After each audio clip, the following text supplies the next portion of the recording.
बिस्मिल्लाहिर्रहमानिर्रहीम।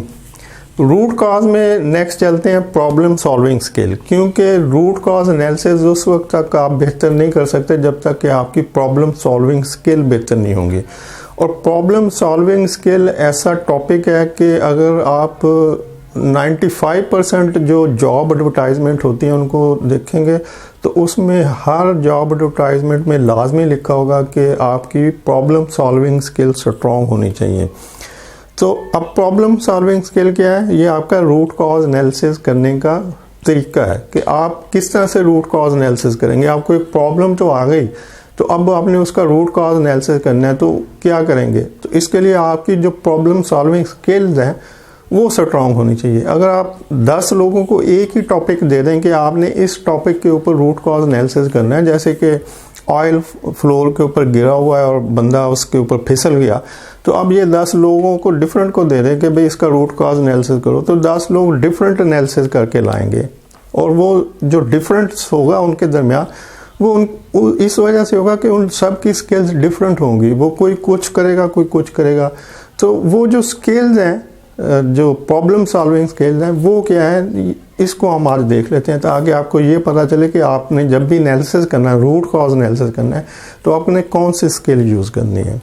तो problem solving skill को 7 हिस्सों में डिवाइड किया जाता है कि अगर आप इन 7 डिफरेंट टॉपिक को कंसिडर करते हैं अपने रूट कॉज एनालिसिस में, तो आप ये आपकी वो स्किल्स हैं जो आपके रूट कॉज एनालिसिस को, उस प्रॉब्लम को सॉल्व करने में मदद देंगी। नंबर 1 है आइडेंटिफाइंग ए प्रॉब्लम। अच्छा, प्रॉब्लम को पहले आइडेंटिफाई कर लें। प्रॉब्लम डिफरेंट टाइप की हो सकती हैं, जिसमें उनका जो टॉलरेंस लेवल है का, जो उनकी बर्दाश्त करने की सलाहियत है प्रॉब्लम की, वो डिफरेंट हो सकती है। लो भी हो सकती है, मीडियम भी हो सकती है, हाई भी हो सकती है। इसको आप इस तरह से समझ लें कि जैसे एक बंदा लेट आया, जो पीछे एग्जांपल दी हो उसको उसकी बेस पे बताओ, जो ऑफिस में लेट आया, तो अब ये लेट आने की जब आप रूट कॉज एनालिसिस करेंगे तो ये लो टॉलरेंस प्रॉब्लम है। मतलब आप इसको फौरी, आपको रूट कॉज एनालिसिस करने की ज़रूरत नहीं है, या आपको फौरी इस प्रॉब्लम को सॉल्व करने की ज़रूरत नहीं। आप इसको डिले भी कर सकते हैं कि अच्छा ठीक है, कल फिर लेट आ जाए, इसको सॉल्व कर लेते हैं, इसकी अर्जेंसी नहीं है, तो कल कर लें, आज कर लें, परसों कर लें। तो ये लो लेवल टॉलरेंस की प्रॉब्लम है। तो अब एक दूसरी प्रॉब्लम देखते हैं कि एक बंदा फर्श के ऊपर फिसल गया ऑयल की वजह से, तो ये इंजीनियरिंग रिलेटेड प्रॉब्लम है। तो इसको आप, इसका टॉलरेंस लेवल हाई है, इसको आप छोड़ नहीं सकते, आप डिले नहीं कर सकते। आप ये नहीं कर सकते कि अच्छा इस बंदे को तो बचा लिया है तो कल देखते हैं। तो उस दौरान हो सकता है कि 10 लोग और वहाँ पर फिसल के ज़ख्मी हो जाए, या ज़्यादा डैमेज में चले जाए, या मशीन को कोई ज़्यादा प्रॉब्लम आ जाए, या जो प्रोडक्ट उसके ऊपर बन रही है उसकी प्रोडक्शन में प्रॉब्लम आ जाए, तो वो एक हैवी लॉस की तरफ जा सकता है। तो ये टॉलरेंस लेवल है। पहले आपने आइडेंटिफाई करना है कि आप जो प्रॉब्लम है आपकी, उसकी आइडेंटिफिकेशन करनी है कि ये किस टॉलरेंस लेवल में आ रही है। हाई टॉलरेंस है तो आप फ़ौरन उसका रूट कॉज एनालिसिस करेंगे। अगर ये लो लेवल की प्रॉब्लम है तो आप इसको डिले भी कर सकते हैं। तो ये आइडेंटिफिकेशन है उस प्रॉब्लम की। तो आप पहले प्रॉब्लम को आइडेंटिफाई करें। उसके बाद एनालाइज द प्रॉब्लम। नंबर 2 है कि प्रॉब्लम को एनालाइज करें। प्रॉब्लम डिफरेंट स्टेजेस में हो सकती है, और वो जो स्टेजेस हैं वो स्टार्टिंग स्टेज भी हो सकती है, वो मैच्योरिटी की स्टेज भी हो सकती है, वो क्राइसिस की स्टेज भी हो सकती है। स्टार्टिंग स्टेज क्या है कि जहाँ पर अभी प्रॉब्लम स्टार्ट हो रही है, अभी उसने कोई लॉस नहीं किया, कोई नुकसान नहीं हुआ उस प्रॉब्लम की वजह से, अभी वो स्टार्ट हो रही है, तो ये स्टार्टिंग स्टेज है। तो आप उस प्रॉब्लम से जो नुकसान होना है उससे पहले ही स्ट्रेटजी बना लें, यानी उससे पहले उसका रूट कॉज एनालिसिस कर लें, उस प्रॉब्लम को सॉल्व करके उसका कुछ रिटर्न प्रोसीजर बना लें ताकि वो प्रॉब्लम हैपन ना हो, वो अकर ना हो, वो प्रॉब्लम आए ना। तो आपने स्टार्टिंग स्टेज पे ही उस प्रॉब्लम को, उसका रूट कॉज एनालिसिस किया और उसके लिए एक सोल्यूशन निकाल के उसको रिटर्न डॉक्यूमेंट कर दिया। तो ये स्टार्टिंग स्टेज है। मैच्योरिटी की स्टेज वो होगी जहाँ पे वो प्रॉब्लम कुछ नुकसान कर चुकी होगी और आगे उससे कुछ नुकसान और भी मुतवक्के हो। जैसे बंदा फिसल गया, तो अब वो जो बंदा फिसला है उसको कुछ तो चोटें आई हैं, कुछ उसका नुकसान हुआ है, या जो मशीन से ऑयल गिर रहा था तो उस वक्त जो प्रोडक्शन हो रही है क्या वो कुछ उसमें प्रॉब्लम आई। तो ये जो मैच्योरिटी लेवल की प्रॉब्लम होती है, इसमें कुछ नुकसान हो चुका होता है, कुछ नुकसान एक्सपेक्टेड होता है कि आगे हो। तो अब आपने उसका रूट कॉज एनालिसिस किया और उसका कोई सोल्यूशन निकाला, उसको डॉक्यूमेंट किया और उसको इम्प्लीमेंट कर दिया कि ये प्रॉब्लम इतना नुकसान कर चुकी थी, लेकिन हमने यहाँ पे इसका रूट कॉज एनालिसिस करके तो इसको रोकथाम कर ली और आगे के लिए बचा लिया। और नंबर 3 है क्राइसिस स्टेज, कि वो प्रॉब्लम जो है वो पूरा डैमेज कर चुकी है और क्राइसिस में जा चुकी है। तो अब आपने हर हाल में उसको फौरी जो नेक्स्ट डैमेज हो सकती है उसके लिए बचाना है। यानी बंदा गिरा और वो हो सकता है वो उस इंसिडेंट में वो जाँ बहक हो गया हो, उसकी टांग टूट गई, मतलब मेजर डैमेज हो गया। तो ये मतलब क्राइसिस की जो हाईएस्ट पॉइंट है वो है कि आप क्राइसिस में से गुजर रहे हैं। वो प्रॉब्लम जो है वो क्राइसिस क्रिएट कर चुकी है और प्रॉब्लम की वजह से एक हैवी डैमेज हो चुका है। तो इस तरह से आपने पहले एनालाइज करना है कि प्रॉब्लम जो है वो किस स्टेज के ऊपर है, क्या वो अर्ली स्टेज पे या स्टार्टिंग स्टेज पे है, उसको आप बगैर किसी नुकसान के होने से पहले ही रोक लें, या वो मिड लेवल पे है जहाँ पे मैच्योरिटी स्टेज है, उसकी कुछ नुकसान हुआ है और बाकी को बचा सकते हैं, या फिर वो क्राइसिस स्टेज पे है जहाँ पे वो टोटल डैमेज कर चुकी है। नेक्स्ट है डिस्क्राइब द प्रॉब्लम। अब वो बंदा जो प्रॉब्लम को सॉल्व करने के लिए कुछ सॉल्यूशन कर रहा है, रूट कॉज एनालिसिस कर रहा है, अब ये उसकी कैपेसिटी पे भी डिपेंड करता है, उसकी मेंटालिटी के ऊपर भी डिपेंड करता है। और हम कह रहे हैं कि डिस्क्राइब द प्रॉब्लम, कि वो प्रॉब्लम को डिस्क्राइब किस तरह से करता है, यानी उसके देखने का नज़रिया क्या है, जो कुछ हुआ है क्या वो उसको प्रॉब्लम समझ भी रहा है या नहीं समझ रहा। इसको आप इस तरह समझें कि एक झटका सी मिसाल, मतलब पुरानी ओल्ड एग्जांपल है तो बहुत कॉमनली दी जाती है कि एक हाफ गिलास को आप आधा भरा हुआ भी कहते हैं और आधा खाली भी कहते हैं। तो अब वो लोग जो उसको आधा हाफ फिल कहते हैं और जो हाफ एम्प्टी कहते हैं वो दोनों ठीक हैं, लेकिन आप उसको देख किस तरह से रहे हैं, आप उसको हाफ फिल्ड देख रहे हैं या हाफ एम्प्टी देख रहे हैं। तो ये वो पॉइंट है कि आपने प्रॉब्लम को डिस्क्राइब किस तरह से करना है। आपके सामने जो रूट का जिसका आपने करना है, वो जो प्रॉब्लम है उसको आप हाफ एम्प्टी वाली साइड से देख रहे हैं या हाफ फुल वाली साइड से देख रहे हैं, तो ये भी उसके ऊपर इम्पैक्ट करेगा। आपकी जो रूट काज एनालिसिस होगा उसके ऊपर इसका काफ़ी इम्पैक्ट आएगा।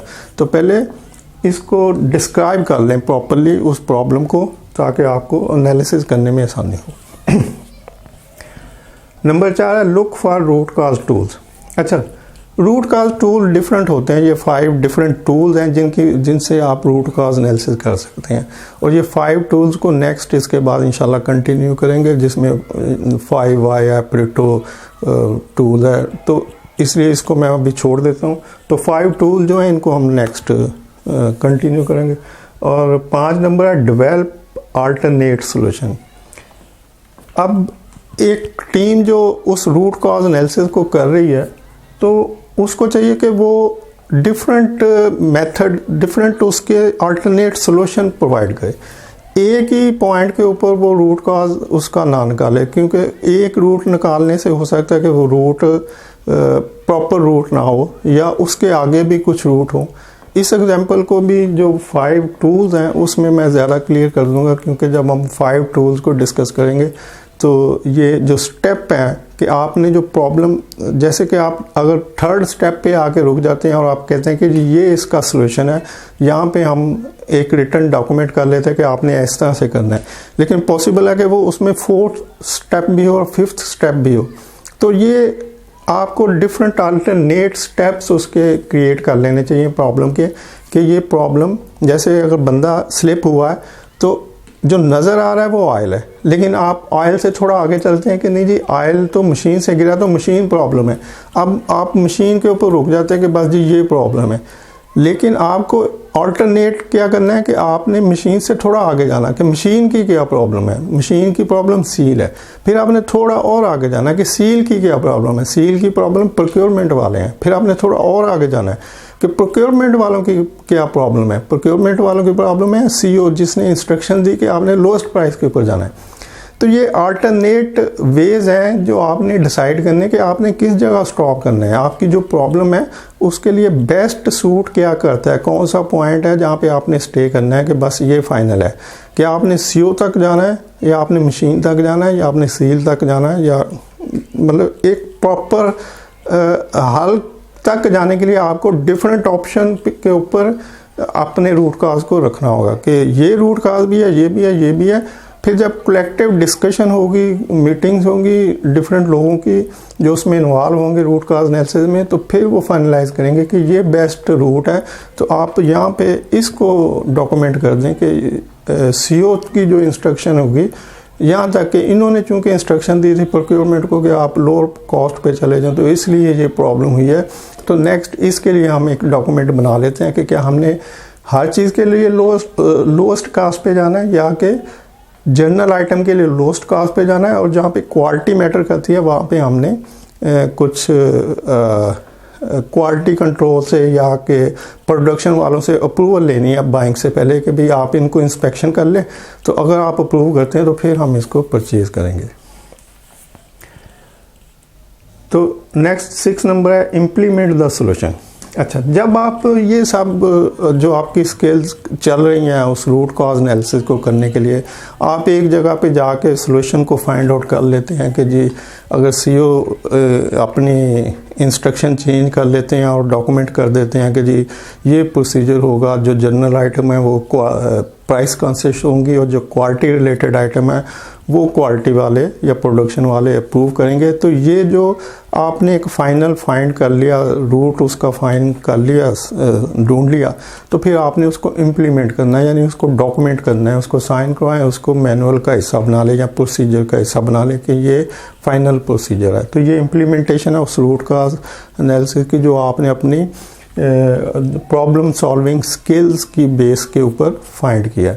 और नेक्स्ट है मेजर द रिजल्ट कि अब आपने वो जो इम्प्लीमेंट कर दिया डॉक्यूमेंट उसको आपने मेजर करना है कि अब जो हो रहा है, नेक्स्ट जो हो रहा है, क्या वो सील दोबारा फटी, क्या फिर ऑयल लीक हुआ, तो इसको आपने मेजर करना है कि इसका अब क्या रिज़ल्ट है, क्या ये ठीक मेथड था जो हमने फाइंड किया या कि इसमें और इम्प्रूवमेंट की ज़रूरत है।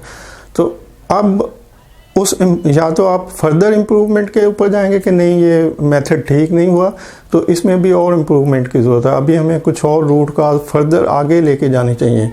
तो या ये सफिशेंट है, यहाँ पे हमारी क्वालिटी भी बेहतर आ रही है, प्रोडक्शन भी प्रॉब्लम के बगैर चल रही है, लोगों को कोई इंसिडेंट भी नहीं हो रहा वगैरह वगैरह। तो जो भी चीज़ें चल रही थी उसके रिलेटेड वो सब एक्यूरेट हैं, ठीक है। तो अब आपको इसका मतलब कि यहाँ पे आपने उसको लॉक कर दिया और वो डॉक्यूमेंट जो है उसको एक परमानेंट डॉक्यूमेंट की शक्ल दे दी कि ये इसके लिए फाइनल इंस्ट्रक्शन है।